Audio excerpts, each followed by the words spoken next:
Good afternoon, one and all who have joined us on the platform of All India Debating Society, who is conducting a discussion on post corona opportunities and challenges. When pandemics spread, they bring on an economic contagion beyond the morbidity and mortality of the disease itself. Economic activity has been curtailed to enforce social distancing, an indispensable bullet in the coronavirus disease. Our government has taken various initiatives to curtail the impact of brutal coronavirus to maintain the economic balance in our country. I'll be enlisting few of the steps which our government have initiated. First is there has been direct cash transfer. 32 crore beneficiary of direct benefit transfer with amount to rupees 29,352 crore as of now has been transferred. Second one is of 5.29 crore beneficiaries of free distribution of ration and food grains to poor farmers. 97.8 lakh free cylinders have been delivered as of now under the Ujjwala beneficiary scheme. 2.1 lakh members of EPFO availed online withdrawal of 510 crore so far, which is a huge amount. Few more. First installment of PM Kisan, 14,946 crore has been transferred to 7.5 crore farmers across the country. Next and the last one is 2.17 crore building and construction workers received amount of 3,071 crore till now. These have been few of the steps which have been taken by our government to fulfill the economic necessity of the country. I'll stop here and introduce my co-panelist who will discuss and deliberate with me on this grave issue. Let me introduce him first. Mr. Jagannath Kumar Kashyap is a postdoctoral fellow of ICSSR, who is a regular author, columnist, who writes in various articles, journals, magazines on various social economic issues. Over to you, Mr. Kashyap. Thank you, Roshan. And first of all, I must congratulate this team of All India Debating Society for their efforts, even in this period of stress. Undoubtedly, not only our nation, but entire globe is passing through a situation of crisis, a pandemic corona. But the point is, life never stops. आपने जो कहा, हमारा देश ही नहीं, अभी विभिन्न जितने सारे वर्ल्ड की इकोनॉमीज हैं, all are pumping money in their economy by government. अभी कहीं ना कहीं कहे तो अभी पूरा विश्व जो है वो कीन्सियन इकोनॉमी का जो बिहेवियर है उसको एग्जिबिट कर रहा है, जिसमें कीन्स ने कहा था कि जो गवर्नमेंट है उसको स्पेंडिंग करनी चाहिए, वो हम देख रहे हैं, वो बिहेवियर शो कर रही हैं different governments. But the point is कि वो कितनी मनी को इकोनॉमी में इंजेक्ट किया जाए और किस एरियाज में किया जाए. Especially economies like India. We are not US. We are not the countries of West. United States almost 10% and above of उनके GDP का as a stimulus in the economy pump कर रहा है. आपने जो एग्जाम्पल्स दिए हमारे यहाँ के, वो ठीक है, वो कहीं ना कहीं जो जा रहे हैं, तो हमें दो फ्रंट पे काम करना होगा. जो गवर्नमेंट की स्पेंडिंग है उसको, क्योंकि आप एक बात को समझिए, जो बिल्कुल एक थंब रूल नहीं हो सकता कि गवर्नमेंट अपनी स्पेंडिंग को बढ़ाते जाए. अगर इकोनॉमी को इकोनॉमी में अगर सरकार स्पेंडिंग करती है, फिर कहीं ना कहीं एक डेफिसिट फाइनेंसिंग का भी आएगा. वो डेफिसिट फाइनेंसिंग का सोर्स क्या होगा? और आप रोशन इस बात को हम समझें कि हम अगर इकोनॉमी में सरकार के द्वारा स्पेंडिंग तो कर दी जाती है, लेकिन इकोनॉमी में प्रोडक्शन अगर नहीं इंक्रीज होता है, तो enormous money will start chasing that limited product and services, which will again lead to inflation, which will also not a good position for economies like India.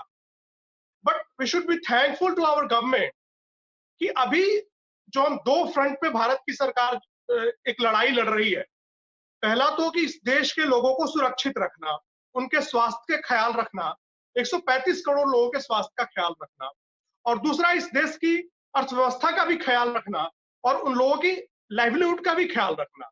तो लाइफ एंड लाइवलीहुड दोनों को साथ ले चलने की जो जद्दोजहद है, उसमें हमें बहुत ज्यादा जुडिशियस और केयरफुल रहने की जरूरत है। आपने एक टाइप की स्पेंडिंग की चर्चा की, मैं दूसरे की भी चर्चा करता हूं। कल ही हमारे रिजर्व बैंक ऑफ इंडिया ने जो मूव लिया कि पहला तो कि रिवर्स रेपो रेट को 0.25 बेसिस पॉइंट से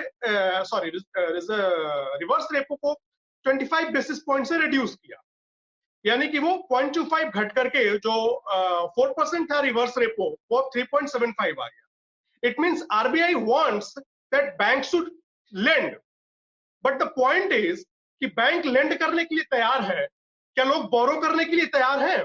उस सेंटिमेंट की भी कहीं ना कहीं चर्चा करनी हो। और दूसरा जो मैंने कहा कि एक तरफ तो गरीब कल्याण वाला पक्ष जिसका आपने जिक्र किया, जो प्रधानमंत्री जी की प्रायोरिटी है, वो तो हम करें, उस पर जनधन के अकाउंट्स काफी इंपॉर्टेंट भूमिका अदा कर रहे हैं कि विदाउट लीकेजेस हम डायरेक्ट बेनिफिट ट्रांसफर करने में सक्सेसफुल हो पा रहे हैं। That is a good move, but at the same time हमें यह भी देखना होगा कि अर्थव्यवस्था में जो मैन्युफैक्चरिंग है और जो सर्विसेज सेक्टर है, एक पक्ष आप ये भी समझिए कि जो सप्लाई चेन है वो केवल प्रोडक्ट्स का ही नहीं है, सर्विसेज में भी हमारे बहुत सारे कॉल सेंटर्स जो यूएसए की बैंकिंग सेक्टर और उनके यहाँ पे हैं, अब वो एकाएक से लॉकडाउन होने की वजह से उनके भी वर्किंग में प्रभावित हो रही है। तो हम चाइना से जो मैन्युफैक्चरिंग हब शिफ्ट करने की बात कर रहे हैं, सेम मेथड हमारे पास भी हो सकता है कि हमारे जो सर्विसेज के एरिया में जो हमारे पास ज्यादातर कॉल सेंटर्स और ये हैं, वो तो हमारे यहाँ से नहीं जाएंगे क्योंकि लॉकडाउन की वजह से। तो इन पॉइंट्स को डिस्कस करना होगा। बहरहाल एक छोटा सा आंकड़ा देते हुए मैं वापस आपके पास जाना चाहूंगा कि कल जो रिजर्व बैंक ने अलाउ किया, हमें उसकी भी पृष्ठभूमि में कुछ चर्चा करनी होगी और उसकी सराहना भी करनी होगी। It was a much needed step which RBI took yesterday कि 50,000 करोड़ का जो रिफाइनेंसिंग के लिए दिया गया, जिसमें 25 करोड़ हमारे नाबार्ड को, NABARD is very important, it is going to be play very important role, क्योंकि अभी हमारे यहाँ आप देखो कि हार्वेस्टिंग का सीजन चल रहा है और जो जहां तक एम्प्लॉयमेंट वाइज बात करें तो अभी भी हमारे यहाँ कृषि में सबसे ज्यादा लोग हैं और उसके बाद एमएसएमई सेक्टर में। तो MSME sector and farm sector दोनों को हमें बचा के रखना होगा, दोनों को हमको प्रमोट करना होगा। और कल जो आरबीआई का मूव आया है, जो नाबार्ड को उन्होंने 25,000 करोड़ के लिए रिफाइनेंसिंग की व्यवस्था करी और सिडबी और एनएचबी के लिए, सिडबी को 15,000 करोड़ एंड एनएचबी को 10,000 करोड़। तो कहीं ना कहीं जो एमएसएमई सेक्टर है उसमें 11 करोड़ से भी अधिक भारत के लोग, और बहुत बड़ा इनफॉर्मल सेक्टर, हम कहते हैं कि भारत में लगभग 90% लोग ऐसे हैं जो इनफॉर्मल सेक्टर से जुड़े हुए हैं। उन सबकी नीति आयोग का आंकड़ा 85% दर्शाता है। हाँ वही 85 से 90, ठीक है, आपकी बात मानता हूं मैं। तो ये जो 11 करोड़ से भी अधिक लोग एमएसएमई सेक्टर में है और इस देश की कुल निर्यात का 45% हिस्सा एमएसएमई से आता है। तो in any case we have to protect our MSME, और उसके लिए हमें रिजर्व बैंक का धन्यवाद करना चाहिए जो उन्होंने रिफाइनेंसिंग के लिए दिया है। लेकिन अब एक प्रश्न ये भी है जो आगे हम डिस्कस करेंगे कि उन्होंने दिया तो है, लेकिन क्या बैंक वास्तव में सक्सेसफुली लेंडिंग कर पाएगी, यह भी एक मुद्दा है। क्या बोरोवर्स का सेंटीमेंट तैयार है पैसा लेकर के इन्वेस्ट करने के लिए ऐसे एडवर्स सिचुएशन में, यह भी एक मुद्दा है। We will see, there is a threat, but हमारे प्राइम मिनिस्टर कहते हैं कि every threat give birth to an opportunity. तो रोशन, इसी के साथ अब मैं आपको अपनी बात आगे कंटिन्यू करने के लिए देता हूँ। बिल्कुल ना, हो सकता है इसलिए कुछ इंडस्ट्रीज जो कि बेनिफिट करेंगे इस कोरोना वायरस, जिनको करना चाहिए, जो एक बहुत एडवांटेजियस पोजीशन में है इस लॉकडाउन की वजह से, उनमें से मेरे हिसाब से पहला है ई कॉमर्स मार्केट प्लेस, जो कि अमेजन, फ्लिपकार्ट, ये सब हुआ। सेकेंड इंडस्ट्री जिसकी बात करें, एंटरटेनमेंट, स्ट्रीमिंग, गेमिंग इंडस्ट्री, उनके लिए बहुत अच्छा अपॉर्चुनिटी है नए नए वेब डिजाइन करने का, नए नए सॉफ्टवेयर डिजाइन करने का, नए नए एप्लीकेशन बेस्ड गेम डेवलप करने के लिए, जो जिसका एक बहुत ही बड़ा लेवल पे मार्केट रीच हो सके। Third industry which will be have an advantageous position will be logistics and delivery, जैसे alibaba.com। मैं बताना चाहता हूँ कि अमेजन ने इस लॉकडाउन के बीच में अभी तक 1 लाख लोगों को एम्प्लॉयमेंट दिया है ऑल ओवर द वर्ल्ड। जहां जहां अमेजन फंक्शन करती है। चौथा इंडस्ट्री है, जैसे हम लोग अभी कम्युनिकेट कर रहे हैं, वीडियो कॉन्फ्रेंसिंग इंडस्ट्री, जैसे वेबएक्स है, स्काइपी है, जूम है, इन सब ने अपना मार्केट लेवल बहुत बहुत रीच बढ़ाया है। इंडिया को यहाँ पे कहाँ अपॉर्चुनिटी ग्रैब करना है, वो है वीडियो कॉन्फ्रेंसिंग जैसे इंडस्ट्री में, जहां हम लैग करते हैं। अभी हाल फिलहाल में ही गवर्नमेंट ने इनिशिएट लिया है, मेक इन इंडिया के तहत एक अपना वेब पोर्टल, वेब डिजाइन करेंगे, वीडियो कॉन्फ्रेंसिंग ऐप डेवलप करने की बात कही गई है, जो कि हमारे एजुकेशनल इंस्टीट्यूशंस में यूज की जाएंगी। देखते हैं ये कितना सफल रहता है, तो बात की बात है। दूसरा महत्वपूर्ण की पॉइंट जहां इंडिया एक चैलेंज के रूप में नहीं बल्कि एक अपॉर्चुनिटी के रूप में इस लॉकडाउन को देख सकती है, वो ये है कि फिलहाल आज के टाइम में जो ग्लोबल बेंचमार्क है वो इतना लो है कि India long term money borrow कर सकता है अपने इंफ्रास्ट्रक्चर के लिए, इंफ्रास्ट्रक्चर डेवलपमेंट के लिए। ठीक है, फॉर एग्जांपल हम देखते हैं कि ऑयल प्राइस जो कि $50 to $60 पर बैरल अवेलेबल था मार्केट में आज से, लॉकडाउन से पहले, एक महीना पहले, वो आज के दिन में 25 से 30 रुपए पर डॉलर अवेलेबल है वो। ठीक है, तो इससे क्या है कि India import bill was close to 112 billion dollar, ठीक है, in fiscal year 2019। So it is likely that we could easily save $50 billion on oil import this year, which is a huge amount for us. इससे थोड़ा balance deficit जो है, trade deficit है, वो maintain होगा। और मैं कुछ विषय और डिस्कस करना चाहूंगा, वो ये है कि कोरोना जैसा क्राइसिस भारत एक बार और झेल चुका है स्पेनिश फ्लू के टाइम पे, जब नियरली 14% पॉपुलेशन इंडिया का खतरे में था और वो उसको सरवाइव करना मुश्किल हुआ, वो डेथ हो गया। 14% population was affected when swine flu was invented in 1918 I guess. तो वर्ल्ड वार 1 के टाइम पे ग्रेट डिप्रेशन होता है 1930s के टाइम पे, फिर वर्ल्ड वार 2 होता है, ब्रिटेन वुड्स सिस्टम आता है। उसके बाद हम देखते हैं कि एक यूएस सेंट्रिक ग्लोबलाइजेशन पूरे वर्ल्ड में होता है। ठीक है, यूएस सेंट्रिक ग्लोबलाइजेशन को चैलेंज मिलता है चाइना सेंट्रिक ग्लोबलाइजेशन से, that too after 1970s 1975 to be approximate. 1975 के बाद चाइना अपना एक हेजेमनी डेवलप करता है ग्लोबल वर्ल्ड में। ठीक है, ग्लोबलाइजेशन इंडिया में आता है 90s में, जो कि हम लोग अपना इकोनॉमी को ओपन करते हैं, मार्केट को ओपन करते हैं, लिबरलाइजेशन प्राइवेटाइजेशन को बढ़ावा देते हैं। इसके बाद धीरे धीरे डेवलपमेंट होते होते हम लोग एक ग्लोबल विलेज, ग्लोबल कम्युनिटी की बात करने लगते हैं, जिसमें है कि कोई भी फ्री ट्रेड है, कोई भी रिस्ट्रिक्शंस नहीं है, गुड्स पे, लॉजिस्टिक्स पे, सब कुछ वर्ल्ड मार्केट में हो रहा है थ्रू फ्री। ठीक है, तो अब कोरोना के बाद क्या हो रहा है कि nation state are again going back to the pre globalization era and securing their boundary sovereignty. तो हम ये इससे निष्कर्ष निकाल सकते हैं कि जो basic unit of political and economic unit जो है किसी भी कंट्री का, वो आज के दिन फिर से नेशन स्टेट बन गया है। पहले ग्लोबलाइज्ड विलेज में ऐसा नहीं था, nation state took a back seat, nation state का कंसेप्ट ही खत्म तरह से हो रहा था, क्योंकि आप जब ग्लोबल विलेज की बात करेंगे तो संपूर्ण ब्रह्मांड एक है का कंसेप्ट है। आज के दिन में कोरोना महामारी के कारण काफी नेशन स्टेट्स ने अपने बाउंड्री को लॉक कर लिया है, सीज कर लिया है। अब हम हो सकता है इन फ्यूचर इस रफ्तार से, इस तरीके से विस्तार फिर ना देखें और सेल्फ रिलायंस पे बहुत सारी कंट्रीज फोकस करें, ऐसा हो सकता है। इसके लिए इंडिया, भारत को भी तैयार रहना चाहिए। एक और बात, चाइना क्यों सक्सेसफुल रहा अपने इस एक्सपोनेंशियल ग्रोथ के लिए वर्ल्ड मार्केट में? लोग कहते हैं कि वहां पे चीप लेबर है। मैं बताना चाहता हूं कि चाइना में चीप लेबर बिल्कुल भी नहीं है। चाइना में चीप लेबर का कंसेप्ट ही बहुत फ्लॉड है। वहां चीप नहीं है, लेबर कॉस्टिंग ज्यादा है, लेकिन स्किल्ड लेवल की अवेलेबिलिटी है, जो कि इंडिया में स्किल्ड लेबर नहीं है और चीप लेबर है। मैं एक डाटा आपके पास रखना चाहूंगा। 1990 में China was paying $150 to its employ. In 2000, China was paying $2,800 to its employee. In 2019, it's paying close to $13,500 to its employee in manufacturing sector. Whereas हम आज की बात करें इंडिया में, तो इंडिया में ऑन एन एवरेज एक एम्प्लॉय को 34 to 38 डॉलर रुपीस पे की जाती है मैन्युफैक्चरिंग सेक्टर में। आप पे स्केल का डिफरेंस देखिए। ऐसा क्यों है कि इन्वेस्टमेंट फिर चाइना में होता है, इंडिया में नहीं होता है? भले ही इंडिया में चीप लेबर है, लेकिन स्किल्ड लेबर की कमी है। इसी के तहत स्किल इंडिया इनिशिएटिव लिया गया था, जो कि अभी अंडर प्रोसेस है।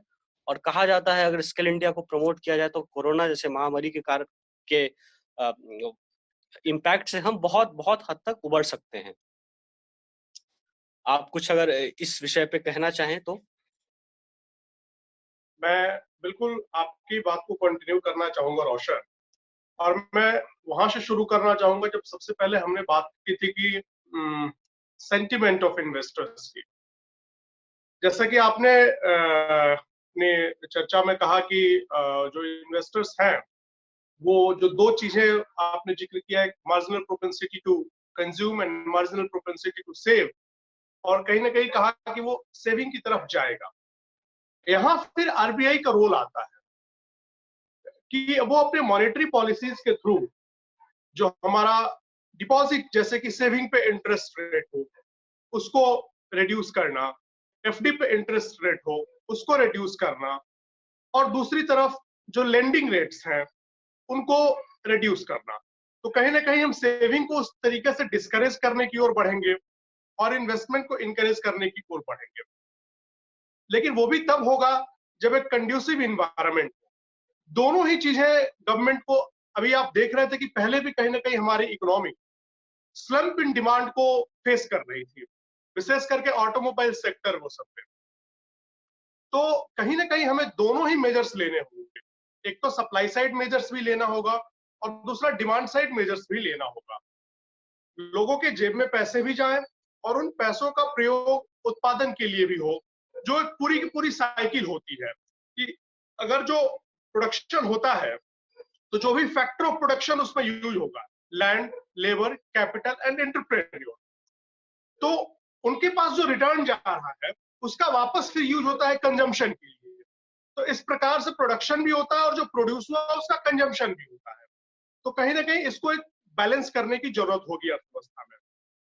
दूसरी जो बात आपने कही कि जो एक ये जो पोस्ट कोरोना जो पीरियड होगा वो बेशक हर इकोनॉमी कहीं ना कहीं फिर अब सेल्फ सफिशिएंट खुद को करने की तरफ बढ़ेगी।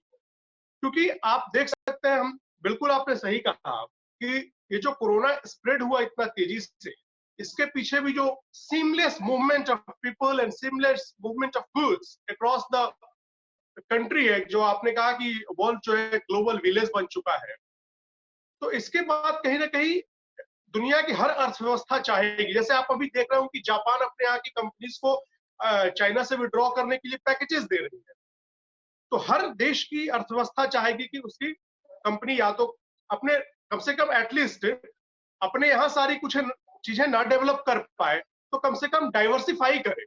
अभी तक क्या था कि प्रोडक्शन चाइना में कॉन्सेंट्रेटेड था, जो एक आपने कंपैरिजन किया, वो उसमें थोड़ा एडिशन करना चाहूंगा। ये बात ठीक है कि चाइना का जो वो एक मिथ है कि चीप लेबर उतना भी नहीं है, लेकिन हम फिर अनस्किल्ड लेबर की वजह से खराब हो जाता है हमारा मामला।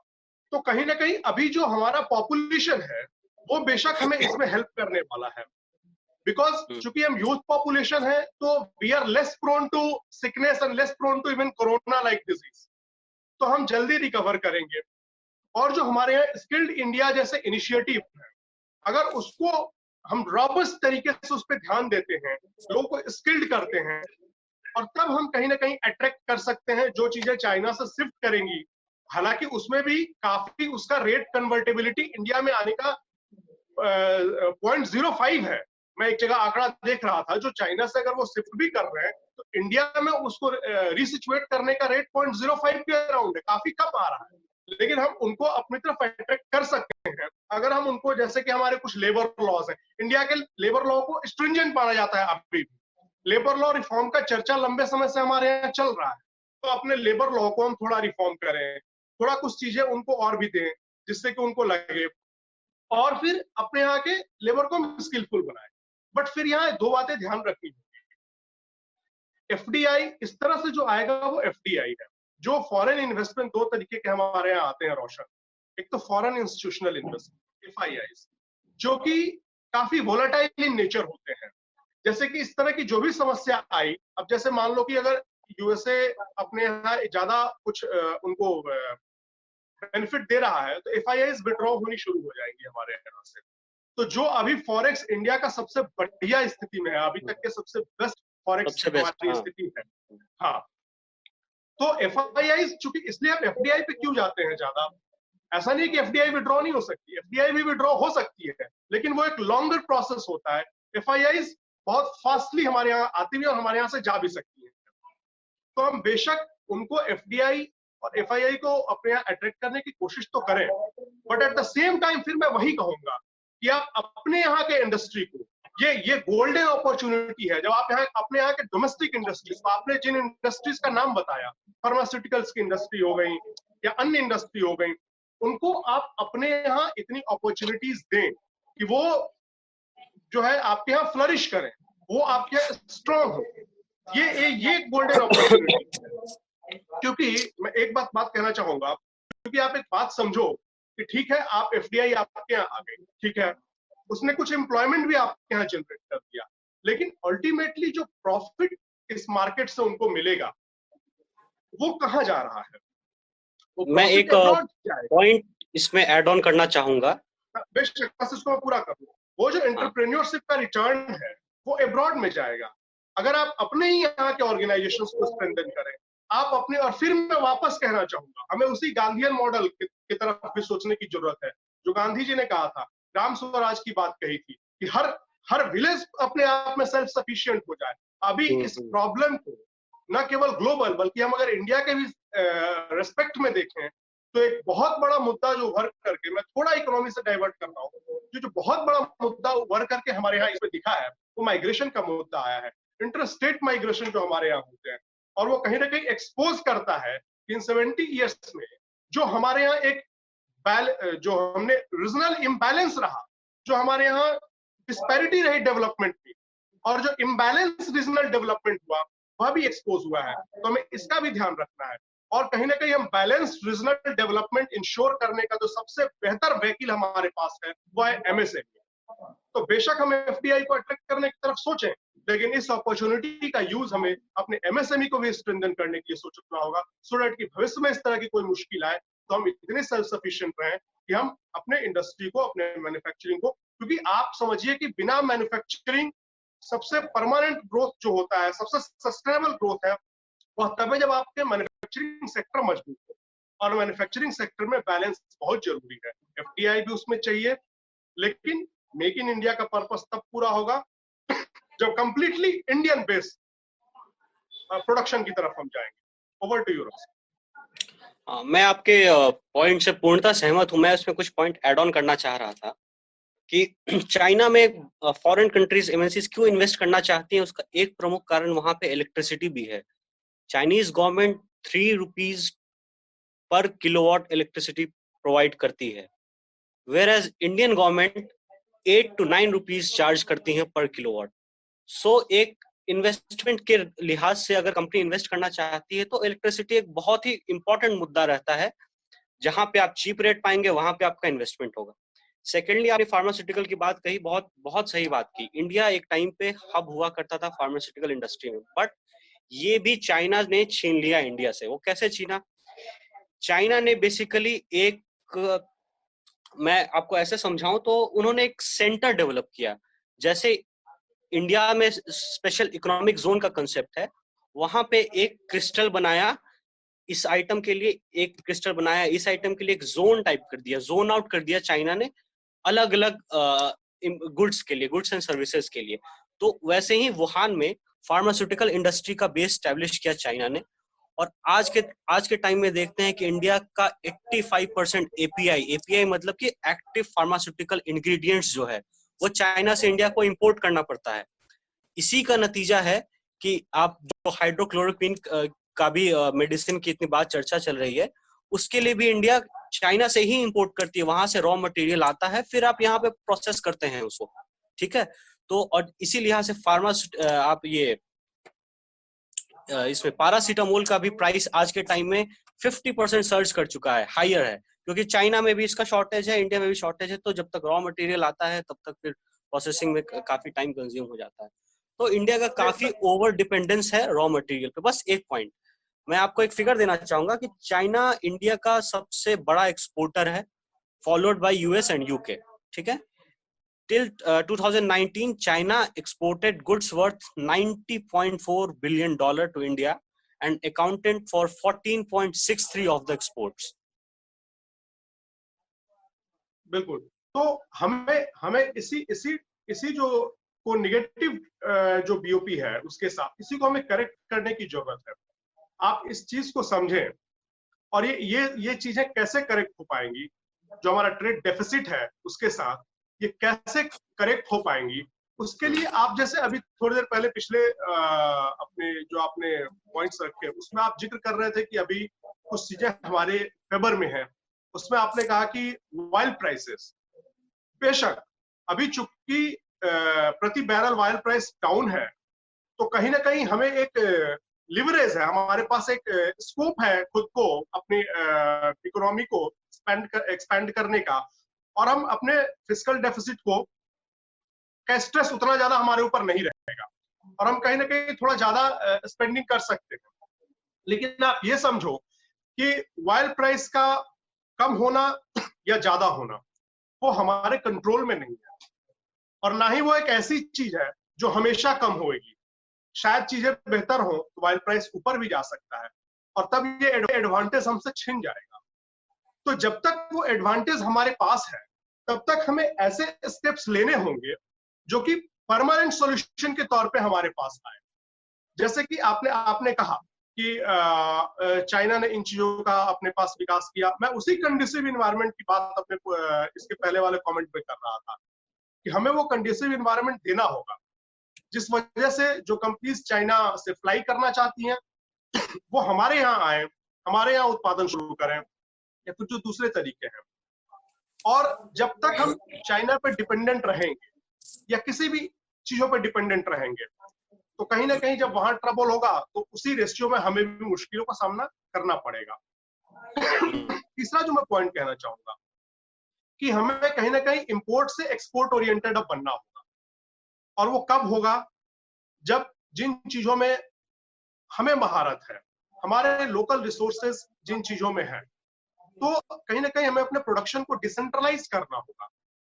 जो भी हमारा जिस एरिया में रिसोर्स है उस रिसोर्स का वही यूज करके, वही के मैन पावर का यूज करके हम एक ऐसा मॉडल तैयार करें जो रिसोर्स भी वहां का हो, मैन पावर भी वहां का हो, और वहीं पे एम्प्लॉयमेंट जनरेशन हो। और इस प्रकार की जो एक व्यवस्था होगी वही अपने आप में सस्टेनेबल होगी देश के भीतर भी। और तब धीरे धीरे जब हम खुद को इस प्रकार से डाइवर्सिफाई कर पाएंगे, और तब दूसरा चरण क्या होना चाहिए कि एक्सपोर्ट ओरिएंटेड। क्योंकि जब आप जो चीजें इंपोर्ट कर रहे हैं वो जब आपके यहाँ खुद से होने लगेंगी तो एक लिमिट के बाद आप एक्सपोर्ट करेंगे। जैसे कि चाइना ने अपने प्रोडक्शन को इतना ज्यादा बढ़ा लिया कि that can not be consumed entirely in its own market. तो उसका एक बड़ा हिस्सा वो भारत में लेकर के आता है, विदेशों में लेकर के जाता है, और हम किसी भी देश के डंपिंग ग्राउंड बन के बैठे रहे हैं। इससे बेटर है कि हम खुद के यहाँ प्रोडक्शन करें और दूसरे जगह पे लेकर के जाएं। तो कहीं ना कहीं एक सुनहरा मौका है कि आप अपने आप को इंपोर्ट डूइंग कंट्री से एक्सपोर्ट मेकिंग कंट्री की तरफ लेकर के जाएं। और उसके तरीके क्या है कि आप इस मौके का फायदा उठा करके जो भी एडवांटेज है उसका आप यूज करके अपने आप को सेल्फ सफिशिएंट करने की तरफ बढ़े। बिल्कुल, कुछ चैलेंजेस को जैसे हम अपॉर्चुनिटीज में कन्वर्ट कर सकते हैं, उनमें से एक है हेल्थ केयर सेक्टर। ठीक है, so we have reached our concluding part. As it has been said that tough times never last, tough people and tough institutions do. उम्मीद करता हूं इंडिया भी इस चुनौतीपूर्ण और संघर्ष वर्धक सिचुएशन से जल्दी निपटेगा और एक सुपर पावर ग्लोबल वर्ल्ड में प्रख्यात होगा। मैं कुछ चुनिंदा विषय पे टिप्पणी करके अपनी बात को विराम दूंगा कि इस लॉकडाउन के कारण क्या क्या चीजें हमें प्राप्त हुई हैं। जैसे कि पुलिस का समाज में, सोसाइटी में एक मिसट्रस्ट सा डेवलप हो गया था सिटीजन और पुलिस के बीच में, एडमिनिस्ट्रेशन के बीच में। एक जो डाइकोटॉमी होना चाहिए, पीसफुल रिलेशन होना चाहिए, वैसा स्टैब्लिश नहीं था due to some misconception notions, या फिर कुछ भी अनफ्रेंडली बिहेवियर ऑफ पुलिस हो जाए, सिटीजन हो जाए, कुछ भी हो जाए, तो एक काइंड ऑफ मिसट्रस्ट डेवलप था।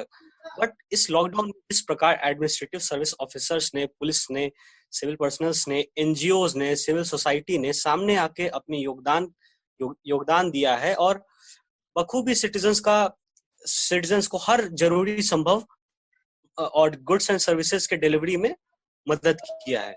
तो इससे जो मिसट्रस्ट डेवलप हो गया था सिटीजन्स पुलिस के बीच में, वो कम होगा। दूसरी बात मैं कहना चाहूंगा कि इस पूरे क्राइसिस के बाद हम लोग एक सोशल कॉन्ट्रैक्ट जो एस्टेब्लिश्ड है सोसाइटी और स्टेट के बीच में, इसको भी समझना होगा। ये भी थोड़ा जो प्री कंसीव नोशन था सोशल कॉन्ट्रैक्ट का, वो अब शायद ना रहे। और तीसरी महत्वपूर्ण बात कि हम लोग ग्लोबलाइजेशन से हट के रीजनलाइजेशन की ओर बढ़ेंगे, डीग्लोबलाइजेशन की ओर बढ़ेंगे, ऐसा मेरा मानना है। मैं हमेशा से कहता आया हूँ कि we should plan for the best and prepare for the worst.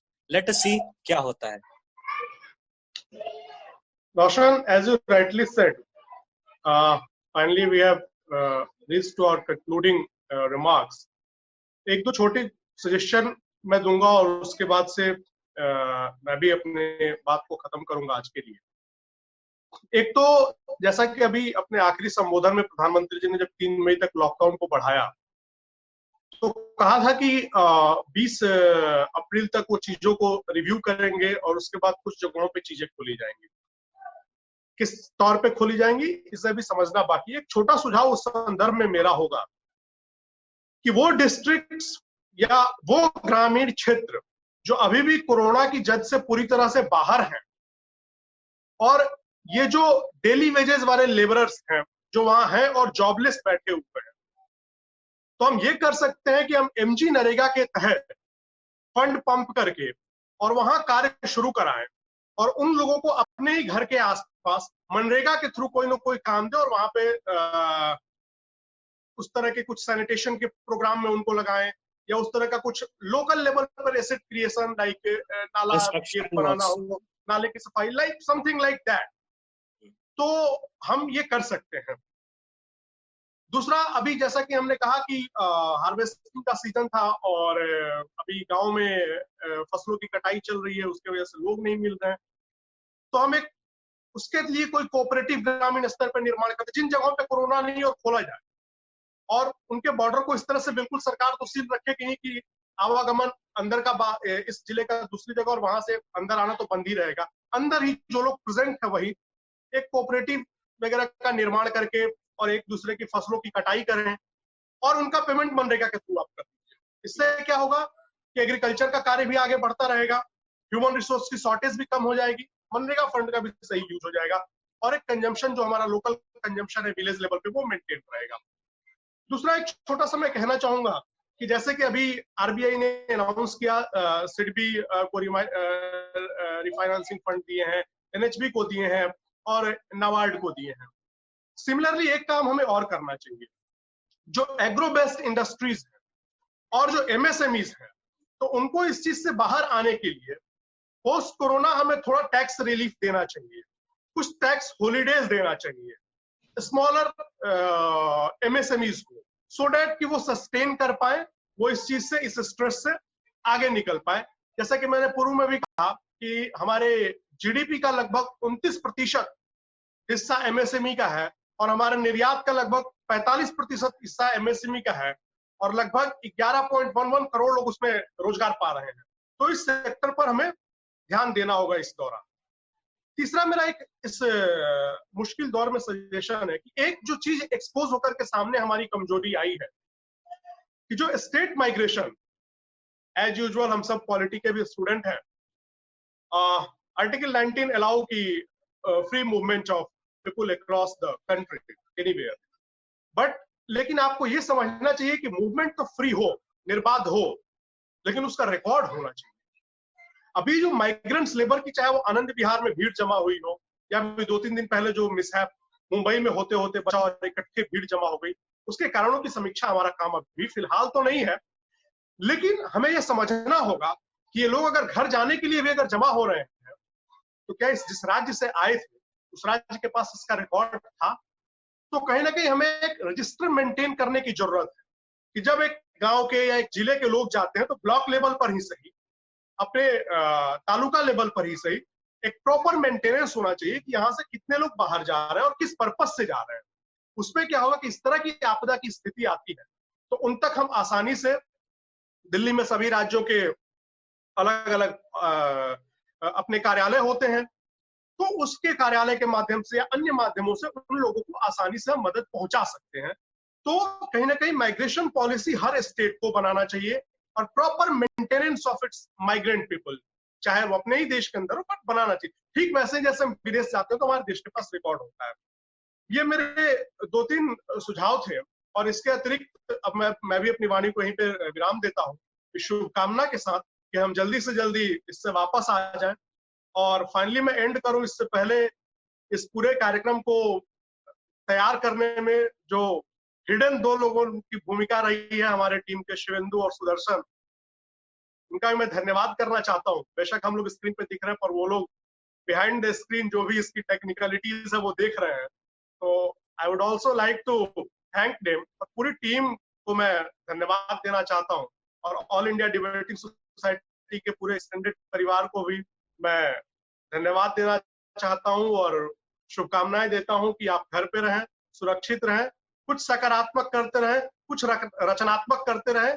Corona से हमारी जिंदगी रुकनी नहीं चाहिए, हमें इससे बाहर निकलना है।